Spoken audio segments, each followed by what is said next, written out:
여러분, 혹시 이런 기분 느껴본 적 있으신가요? 분명 내 집인데 남의 집에 손님으로 와 있는 것 같은 기분 말입니다. 제 이름은 박정자입니다. 올해로 78이 됐죠. 사람들은 저를 참 복 많은 할머니라고 부릅니다. 자식들 다 번듯하게 키웠고 남편은 생전에 공직자로 퇴임했으니까요. 하지만 저는 오늘 제 60년 인생의 장례식을 치르려고 합니다. 오늘은 남편의 7주기 제사입니다. 새벽부터 시장을 보고 도라지를 다듬고 생선을 쪘습니다. 허리는 끊어질 것 같고 무릎은 욱신거리지만 멈출 수 없습니다. 왜냐고요? 저는 60년 동안 단 한 번도 안 되라거나 못하겠다는 말을 해본 적이 없는 착한 여자였거든요. 엄마, 아직도 전 부치고 있어? 아유, 기름 냄새. 나 요즘 다이어트 중인 거 알지?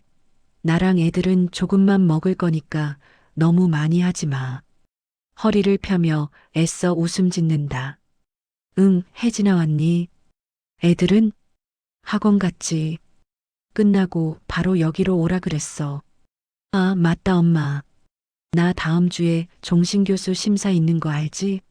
그때 우리 과 교수들 집으로 초대할까 하는데 엄마가 음식 좀 도와주면 안 될까? 엄마 갈비찜이 제일 맛있잖아. 딸의 말엔 당연함이 배어 있습니다. 제가 힘들 거라는 계산은 그 아이의 머릿속에 없지요. 그건 딸의 잘못이 아닙니다. 제가 그렇게 가르쳤으니까요. 엄마는 언제든 부르면 달려가는 사람, 엄마의 시간은 공짜인 사람. 저는 그저 말갛게 웃으며 대답합니다. 그래, 내가 큰일 앞두고 있는데 도와야지. 걱정 마라. 밤늦은 시간 제사가 끝나고 모두가 떠난 적막한 거실. 정자는 혼자 엎드려 방바닥을 닦고 있습니다. 모두가 떠난 자리는 폭풍이 휩쓸고 간 자리 같습니다. 기름때 묻은 그릇들을 씻고 나니 새벽 1시가 넘었더군요. 안방으로 들어와 무심코 남편의 유품이 든 낡은 괴짝을 열었습니다. 버리려다 못 버린 제 60년의 침묵이 담긴 상자죠. 정자가 빛바랜 종이 한 장을 꺼냅니다. 그곳에서 1966년도 대학교 합격 통지서를 발견했습니다. 국어 국문학과 박정자. 합격이라는 두 글자가 지금도 선명하더군요. 당시 아버지는 여자가 배워서 뭐하냐, 동생들 뒷바라지나 해라 하셨고, 저는 그때도 네, 아버지라고 대답했습니다. 결혼해서는 남편의 뒷바라지를 위해 제 꿈을 서랍 깊숙이 밀어 넣었죠. 낡은 만년필을 손에 쥐어봅니다. 잉크는 말라붙어 나오지 않습니다. 그때 문득 거울을 봤습니다. 거울 속엔 주름진 노파 한 명이 서 있더군요. 평생 남을 위해 예라고 대답하며 살아왔는데 정작 나라는 사람에게는 단 한 번도 예라고 해준 적이 없다는 걸 깨달았습니다. 가슴 밑바닥에서 뜨거운 것이 울컥 치밀어 올랐습니다. 60년 동안 꾹꾹 눌러 담았던 질문이 터져 나왔습니다. 정자야, 너는 대체 어디 있니? 다음 날 아침 정자는 여느 때처럼 아침 7시에 눈을 뜹니다. 하지만 평소와는 다릅니다. 앞치마를 매는 대신 외출복을 꺼냅니다. 엄마, 나야. 아침에 생각해보니까 갈비찜 말고 신선로도 좀 해야겠어. 이따 장 보러 갈 때 같이 가자. 내가 11시쯤 갈게. 정자의 손이 가늘게 떨립니다. 심장 박동 소리가 고요한 방 안에 크게 울립니다. 제 인생의 관성이 저를 붙잡습니다. 다시 그래라고 말하고 무거운 장바구니를 들고 뜨거운 불 앞에서 땀을 흘리라고요. 하지만 이번만큼은 제 안의 작은 정자가 제 입을 가로막았습니다. 못하겠다, 혜진아. 엄마 뭐라고? 다시 말해봐. 잘못 들었나 봐. 못한다고 했다.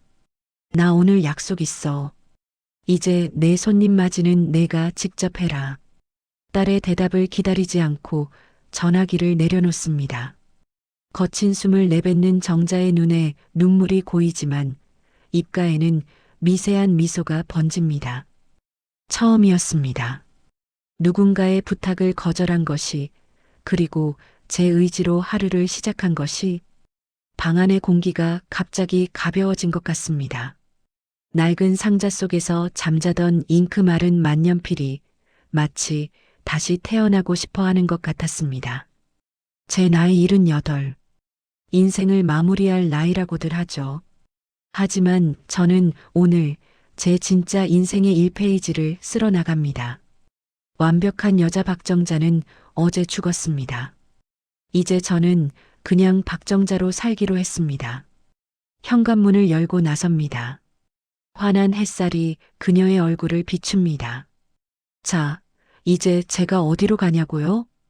여러분, 살면서 가장 무서운 단어가 무엇이었나요? 저에게는 아니오라는 세 글자가 세상에서 가장 무거운 바위 같았습니다. 그 말을 뱉으면 세상이 무너질 줄 알았죠. 그런데 말입니다. 막상 뱉고 나니 세상은 멀쩡하더군요. 오히려 제 마음속의 낡은 문 하나가 활짝 열리는 기분이었습니다. 78세의 나이에 다시 찾은 캠퍼스는 눈이 부셨습니다. 딸 혜진이의 뒤치다꺼리를 거절하고 제가 달려온 곳은 구청. 평생학습관이 아닌 진짜 대학교의 청강생 강의실이었습니다. 국문학? 그 이름만 들어도 가슴이 뛰던 공부를 다시 시작하고 싶었거든요. 왁자지껄한 소음이 정자가 들어서자 일순간 조용해집니다. 학생들의 시선이 정자에게 꽂힙니다. 젊은 학생들의 호기심 어린 시선. 예전에 저였다면 미안합니다. 할머니가 주책이지요? 라며 고개를 숙였을 겁니다. 하지만 오늘은 달랐습니다. 맨 앞자리에 당당히 앉아 필통을 꺼냈죠. 잉크를 새로 채운 그 낡은 만년필과 함께 말입니다. 정자의 집 거실. 평소라면 정자가 정성껏 차려놓은 음식이 가득해야 할 식탁이 텅 비어 있습니다. 딸 혜진이 당황한 기색으로 서성입니다. 엄마, 대체 어디 갔다 이제 와? 전화는 왜 안 받아? 나 지금 손님들 오기로 한 거 뻔히 알면서. 전화기는 무음으로 해뒀다. 수업 중이었거든. 수업? 무슨 수업? 아니, 엄마. 지금 그게 문제야? 냉장고 열어보니까 재료도 그대로고 갈비는 핏물도 안 뺐더라. 나 오늘 교수님들한테 잘 보여야 하는 날이라고 몇 번을 말해. 혜진아, 내 손님은 내가 대접하는 게 맞다. 나는 이제 내 주방장이 아니야. 엄마, 지금 반항해? 이 나이에 사춘기라도 온 거야? 엄마가 안 해주면 나보고 어떡하라고. 딸의 얼굴에 서린 당혹감과 분노. 그건 제가 60년 동안 그 아이를 나쁜 자식으로 키워온 결과였습니다. 모든 걸 해주는 엄마 밑에서 아이는 엄마의 수고를 당연한 공기처럼 마시고 자랐던 거죠. 미안함이 밀려왔지만 이번에는 그 미안함에 지지 않기로 했습니다. 혜진이 화를 내며 집을 나간 후 고요해진 거실. 정자가 책상 앞에 앉아 강의 노트를 펼칩니다. 강의실에서 배운 시의 첫 구절을 적어 내려갑니다. 꽃은 흔들리며 핀다. 제 인생도 참 많이 흔들렸죠. 하지만 그 흔들림은 성장이 아니라 침식에 가까웠습니다. 이제야 저는 제대로 흔들리기 시작했습니다. 제 뿌리를 찾기 위해서요. 아들, 며느리, 심지어 시누이에게서까지 문자가 쏟아집니다. 어머니, 왜 그러세요? 새언니, 혜진이한테 소식 들었어요. 노망 나신 거 아니죠? 가족이라는 이름의 울타리가 갑자기 창살처럼 저를 조여옵니다. 착한 정자야, 돌아와. 내가 없으니 우리가 불편해. 그들의 목소리가 들리는 듯합니다. 하지만 저는 답장 대신 노트 위에 제 이름을 큼지막하게 적었습니다. 박, 정, 자. 며칠 뒤 다시 학교로 향하는 버스 안. 정자의 표정이 조금씩 어두워집니다. 딸 혜진이 보낸 장문의 문자를 읽고 있기 때문입니다. 엄마, 공부든 뭐든 좋으니까 가족들 힘들게는 하지 마. 엄마 때문에 나 이번 심사에서 점수 깎이면 엄마가 책임질 거야. 제발 원래대로 돌아와줘. 엄마는 그냥 엄마일 때가 제일 예뻐. 창밖을 내다봅니다. 창문에 비친 자신의 얼굴이 흔들립니다. 엄마는 엄마일 때가 제일 예쁘다는 말. 그 달콤한 칭찬이 사실은 저를 가두는 가장 무서운 사슬이었다는 걸 68배 저는 이제야 압니다. 하지만 가족들의 거센 저항을 마주하니 심장이 쪼그라듭니다. 내가 정말 큰 잘못을 하고 있는 걸까요? 그냥 다시 앞치마를 두르고 미안하다. 한마디면 이 모든 소란이 끝날 텐데 말이죠. 정자가 버스에서 내립니다. 그런데 대학교 정문 앞에 혜진이 팔짱을 낀 채 서 있습니다. 얼굴엔 도끼가 서려 있습니다. 엄마, 기어코 여기까지 온 거야? 오늘 끝장을 보자. 정자와 혜진의 팽팽한 시선 교차. 정자의 손이 가방끈을 꽉 움켜쥐며 하얗게 질립니다.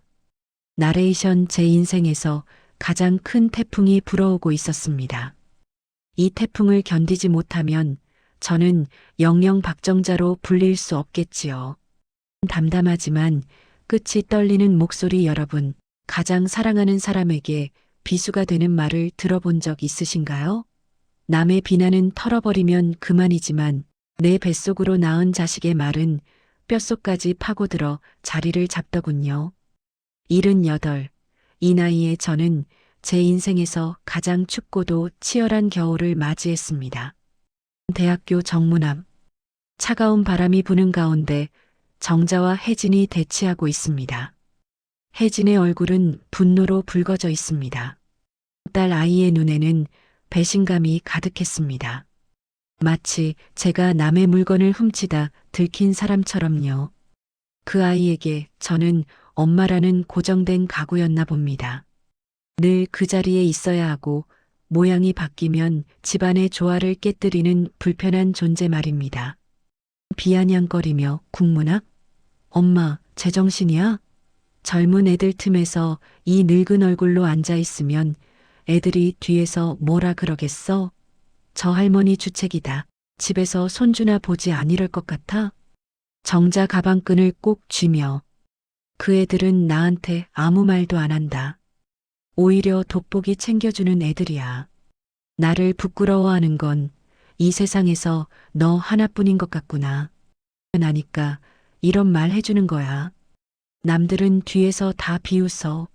엄마가 이러니까 아빠가 돌아가실 때까지 엄마를 무시했지.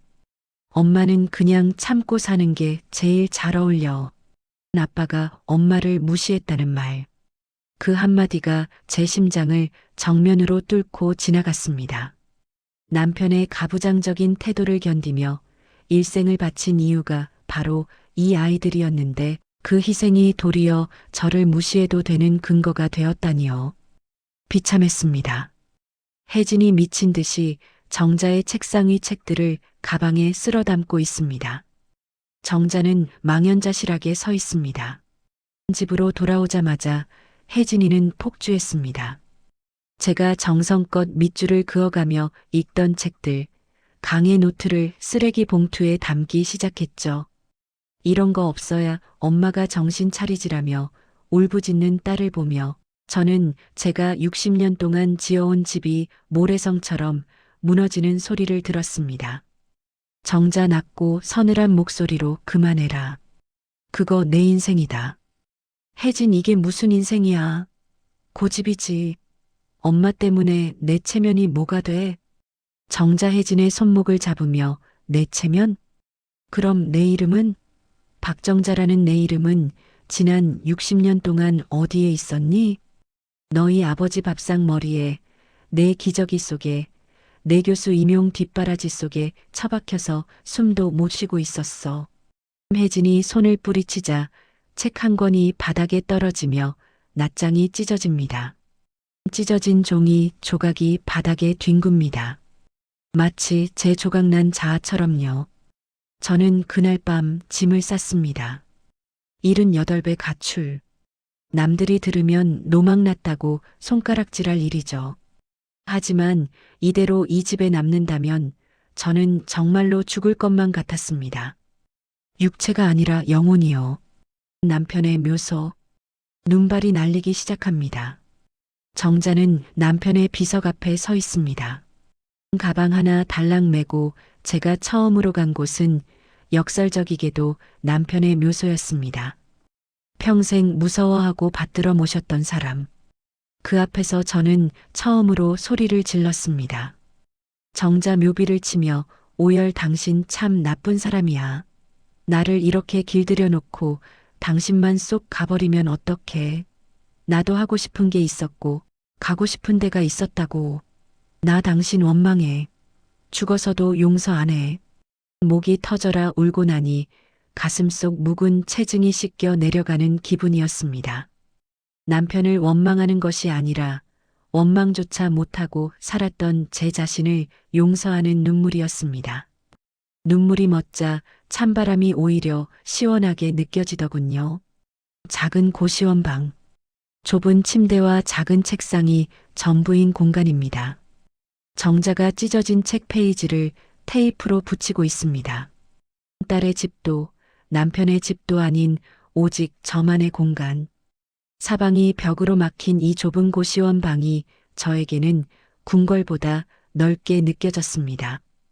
낡은 만년필에 다시 잉크를 채웁니다. 손은 떨리지만 눈빛은 그 어느 때보다 또렷합니다. 정자 책상 앞에 앉아 일기장에 첫 문장을 적습니다. 나는 오늘 나를 찾기 위해 집을 나왔다. 가족들은 난리가 났습니다. 아들은 경찰에 신고하겠다 협박하고 며느리는 애들 보기 창피하다며 울먹이는 문자를 보냅니다. 하지만 상관없습니다. 이제 저는 그들의 예스맨이 아니니까요. 저는 이제 제 인생의 시험을 준비합니다. 청강생이 아닌 당당한 대학생이 되기 위한 진짜 도전 말입니다. 늦은 밤 고시원 복도의 공용 주방. 정자가 컵라면 하나를 두고 앉아 단어를 외우고 있습니다. 창밖으로 비치는 정자의 모습이 작지만 단단해 보입니다. 남들은 끝이라고 말하는 나이. 하지만 저에게는 모든 것이 처음입니다. 혼자 끓여 먹는 라면 맛이 이렇게 달 줄 누가 알았겠습니까? 딸 혜진의 이름이 뜨지만 정자는 미련 없이 휴대폰을 뒤집어 놓습니다. 혜진아, 미안하다. 엄마는 이제 너를 위해 살지 않을 거야. 대신 너의 엄마인 박정자가 얼마나 멋진 사람인지 보여줄게. 그게 내가 너에게 줄 수 있는 마지막 유산이란다. 여러분, 78배 나이의 고시원 딱딱한 침대에 누워보면 무슨 생각이 들 것 같나요? 처량할까요? 아니요. 저는 비로소 제가 제 인생의 진짜 주인이 되었다는 사실에 가슴이 벅차 잠을 설쳤습니다. 타인의 온기가 아닌 내 의지의 온기로 밤을 지새우는 법을 저는 이 좁은 방에서 배웠습니다. 고시원의 좁은 책상, 스탠드 불빛 아래 정자가 돋보기를 쓰고 문제집과 씨름하고 있습니다. 고시원 총무는 저를 수능 할머니라고 부릅니다. 젊은 애들도 코를 골며 자는 이 시간에 저는 영어 단어를 외우고 국어 비문학 지문을 읽습니다. 60년 전 포기했던 학문의 길은 멀고도 험하더군요. 돌아서면 까먹고 어제 본 단어가 오늘 처음 본 단어 같습니다. 하지만 괜찮습니다. 저는 지금 남보다 빨리 가려는 게 아니라 제 발로 끝까지 가보려는 중이니까요. 정자가 외출한 사이 텅 빈 고시원 방. 딸 혜진이 집 주소를 수소문해 찾아왔습니다. 방 안을 둘러보던 혜진의 시선이 책상 위에 놓인 두툼한 노트에 머뭅니다. 그날 혜진이는 기어코 제 거처를 알아내 찾아왔습니다. 제가 없는 빈 방에서 그 아이는 제가 매일 밤 써내려간 일기이자 필기 노트를 읽게 됩니다. 60년 동안 제가 차마 입 밖으로 내지 못했던 엄마라는 이름 뒤에 숨겨진 한 여자의 비명이 그 종이들 위에 빼곡히 적혀 있었죠. 혜진 노트를 넘기며 혼잣말로 목소리가 떨림. 정자야, 오늘은 손마디가 너무 아파서 펜을 잡기가 힘들구나. 그래도 참아야지. 내가 참아야 집안이 평화롭다는 그 말이 사실은 너를 죽이는 독약이었다는 걸 이제야 알았잖니. 노트를 쥔 손이 떨립니다. 딸아이는 그곳에서 제가 자식들을 원망한 기록이 아니라 제 자신을 사랑하지 못해 괴로워했던 고백들을 마주했습니다. 자기를 위해 음식을 하던 엄마의 손이 사실은 글을 쓰고 싶어 떨리던 손이었다는 것을 40이 넘은 딸은 비로소 깨달은 모양입니다. 수능 시험장 정문 앞. 수많은 인파 속에서 정자가 수험표를 꼭 쥐고 서 있습니다. 긴장한 기색이 역력합니다. 드디어 결전의 날입니다. 수험생들 사이에 섞인 제 백발이 유독 도드라져 보입니다. 주변에서 와 할머님 대단하시다는 속삭임이 들려오지만 이번에는 고개를 숙이지 않았습니다. 허리를 곧게 펴고 교문을 향해 한 발을 내디뎠죠. 그런데 그때 익숙한 목소리가 들려왔습니다. 혜진 멀리서 뛰어오며 엄마, 엄마. 정자가 뒤를 돌아봅니다. 혜진이 숨을 몰아쉬며 정자 앞에 섭니다. 그녀의 손에는 낡은 보온병 하나가 들려 있습니다. 혜진 눈시울이 붉어진 채 이거 따뜻한 꿀물이야. 엄마 긴장하면 목소리 잠기잖아. 그리고 이거. 혜진이 가방에서 며칠 전 자신이 찢어버렸던 그 국문학 책을 꺼냅니다. 정성스럽게 테이프로 붙이고 예쁜 새 표지까지 씌운 책입니다. 혜진 미안해, 엄마. 엄마 이름이 박정자인 거. 내가 너무 늦게 알아서 정말 미안해. 시험 잘 보고 와. 내가 밖에서 기다릴게. 제 가슴속 깊은 곳에서 60년 묵은 응어리가 툭 하고 풀리는 소리가 들렸습니다. 용서라는 건 타인이 해주는 게 아니라 나의 진심이 타인에게 닿았을 때 비로소 완성되는 것이더군요. 저는 딸이 건넨 보온병의 온기를 품고 고사장을 향해 걸어갔습니다. 그 어느 때보다 발걸음이 가벼웠습니다. 시험장 안 정자가 시험지에 이름을 적습니다.